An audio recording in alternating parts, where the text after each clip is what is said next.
Hello friends, स्वागत है आपका। मैं हरितिमा आज आपको सुनाने जा रही हूँ पिता पुत्र के प्यार की एक भावनात्मक कहानी।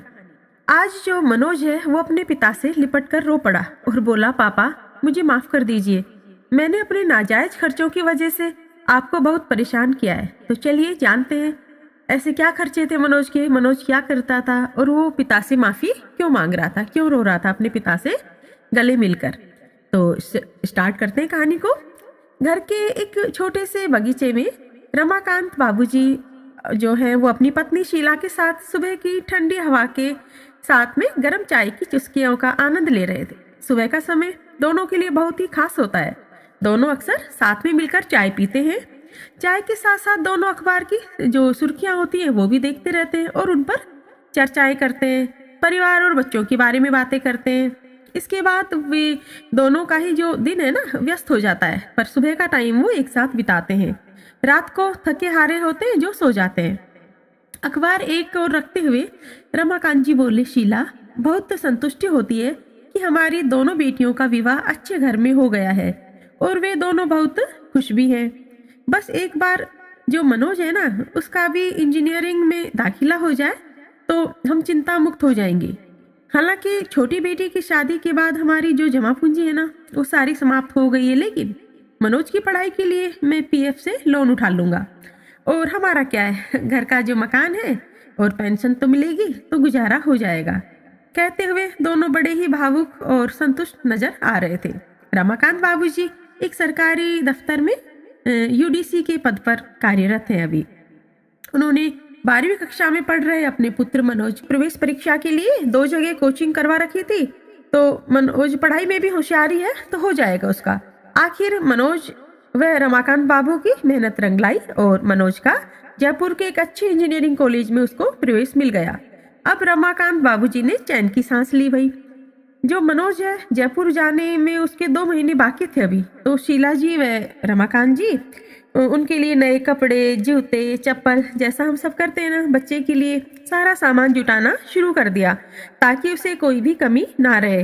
रमाकांत जी काफी समय से स्वयं के लिए 2 नई ड्रेस और शीला जी के लिए साड़ियों की सोच रहे थे, लेकिन अब भाई उनको अपने खर्चों को थोड़ा स्थगित करना पड़ेगा क्योंकि मनोज की आवश्यकताएं उनके लिए प्राथमिकता बन गई थी। इसके लिए उनके मन में कोई मलाल भी नहीं था। भाई बीए जो बच्चे होते हैं ना हमारे, वो हमसे बढ़कर होते हैं। हम उनकी खुशी के लिए पहले सोचते हैं और अपने लिए बाद में।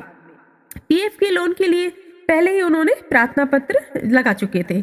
मनोज के नाम से बैंक में एक अकाउंट खुलवाया उन्होंने ताकि आकस्मिक खर्चे आने पर उन्हें कोई परेशानी नहीं हो। सब कुछ सुचारू रूप से चल रहा था। मनोज का 3रा सेमेस्टर चल रहा था। कॉलेज की तरफ से कश्मीर का एक टूर बनने जा रहा था। हालांकि ये इच्छिक था, जो बच्चा इसमें भाग लेना चाहे वो ले सकता है और जो नहीं जाना चाहे वो नहीं भी जा सकता था। लेकिन रमाकांत जी ने मनोज का मन रखते हुए अनुमति दे दी और 5,000 रुपये उसके अकाउंट में जमा करवा दिए। छात्रावास में अन्य लड़कों की देखा देख जो मनोज की इच्छाएं बिना और उसके खर्चे वही बढ़ने लगे। वह आए दिन फोन करके पैसों की डिमांड करने लगा। रमाकांत जी उसे समझाया कि तुम्हें भाई दूसरे लड़कों की बेटा होड़ मत करो, पढ़ाई में ध्यान दो। कुछ समय तक तो ठीक चलता रहा। एक दिन मनोज ने लैपटॉप की मांग रख दी जो कि रमाकांत जी की हैसियत से काफी बाहर थी। उन्होंने मनोज को समझाने का प्रयास किया तो गया, पापा हैसियत नहीं थी तो मुझे बाहर पढ़ने के लिए आपने भेजा ही क्यों? मैं बार बार अपना मन नहीं मार सकता, मुझे तो लैपटॉप चाहिए ही चाहिए। कहते हुए उसने फोन बंद कर दिया। बेचारे रमाकांत जी बैठे रह गए। एक विवश मध्यम जो वर्गीय पिता होता है ना उसका हृदय भाई जो विवशता और पुत्र के वात्सल्य से भरा हुआ था। पत्नी का मोतियाबिंद का ऑपरेशन व अन्य जरूरी खर्चे भी थे जो उन्होंने सारे स्थगित कर दिए और भाई बच्चे के लिए लैपटॉप के लिए पैसे करने के लिए मनोज के खाते में रुपए जमा करवा दिए। मनोज का इंजीनियरिंग का ये 3रा वर्ष चल रहा था। सर्दी की छुट्टियों में घर आया हुआ था। वो सोच रहा था कि जाने से पहले कुछ जो नए गर्म कपड़े हैं वो खरीद लूंगा। तभी उसने देखा कि माँ पापा के पुराने स्वेटर जो रिपेयर कर रही, मतलब माँ कर रही थी, पापा के पुराने स्वेटर रिपेयर कर रही थी। वह कुछ सोचने लगा, तभी उसके दोस्त ने आवाज लगाई और वह जल्दी से पापा की चप्पलें पहनकर बाहर आ गया। कुछ ही दूर गया था कि जो पापा की चप्पल की जो बद्दियां थी ना, जो स्ट्रेस होती है, टूट गई। उसने चप्पल हाथ में लेकर देखा तो पता चला कि वो जो चप्पल थी ना वो पहले से ही टूटी हुई थी। पापा ने सेफ्टी पिन लगाकर उसकी उम्र बढ़ा रखी थी थोड़ी सी, मतलब चलाने की कोशिश कर रहे थे। मनोज का हृदय एकदम आत्मग्लानि से भर गया। उसने स्वयं पर शर्मिंदगी महसूस की। शाम को रमाकांत जी घर आए तो मनोज उनकी नजरें नहीं मिला पा रहा था उनसे। तभी रमाकांत जी ने उसकी ओर हाथ किया और कुछ रुपए रखते हुए बोले, ले बेटा ये रख ले, काम आएंगे। अब मनोज स्वयं पर काबू नहीं रख पाया और पापा से लिपट कर रो पड़ा। पापा जी मुझे माफ कर दो पापा, मैंने अपने नाजायज खर्चों की वजह से आप लोगों को बहुत परेशान किया है ना, मैंने बहुत शर्मिंदा हूँ पापा। अब मैं आपसे आगे की पढ़ाई जो करूँगा ना उसका खर्चा मैं कोशिश करूँगा कि मैं स्वयं ही उठा लूँगा। खाली समय में ना मैं ट्यूशन पढ़ाऊँगा पापा।